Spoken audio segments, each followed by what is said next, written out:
America Iran இடையே போர் பதற்றம் அதிகரித்து வரும் நிலையில் பிரதமர் மோடி இஸ்ரேல் பயணம் மேற்கொள்வது கவனம் பெறுகிறது. இருப்பினும் இந்த பயணம் மூலம் இந்தியா இஸ்ரேல் இடையே பல ஒப்பந்தங்கள் கையெழுத்தாகும் என்று எதிர்பார்க்கப்படுகிறது.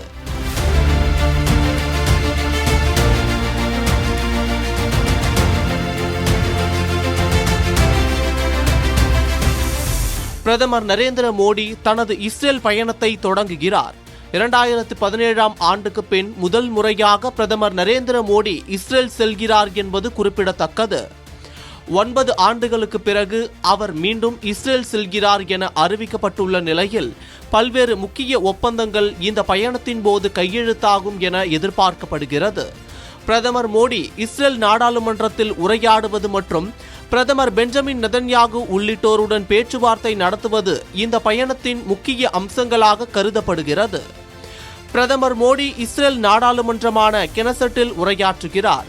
இதன் மூலம் அந்நாட்டு நாடாளுமன்றத்தில் உரையாற்றும் முதல் இந்திய பிரதமர் என்ற பெருமையை அவர் பெறுகிறார்.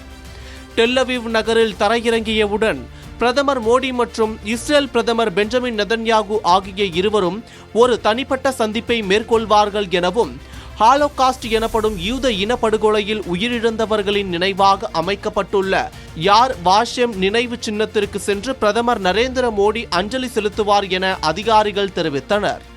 மேலும் இஸ்ரேலில் வாழும் இந்திய வம்சாவளி மக்களுடனான ஒரு சிறப்பு சந்திப்பிலும் பிரதமர் நரேந்திர மோடி பங்கேற்பதாகவும் தெரிவிக்கப்பட்டுள்ளது. அதோடு இரு நாடுகளுக்கும் இடையிலான உறவை அடுத்த கட்டத்திற்கு எடுத்து செல்வதே இந்த பயணத்தின் முக்கிய நோக்கமாகும். பயங்கரவாதத்தை எதிர்கொள்ள புதிய பாதுகாப்பு தொழில்நுட்பங்களை கூட்டாக தயாரித்தல் மற்றும் மேம்படுத்தல் தொடர்பாக புதிய புரிந்துணர்வு ஒப்பந்தங்கள் கையெழுத்தாக உள்ளன.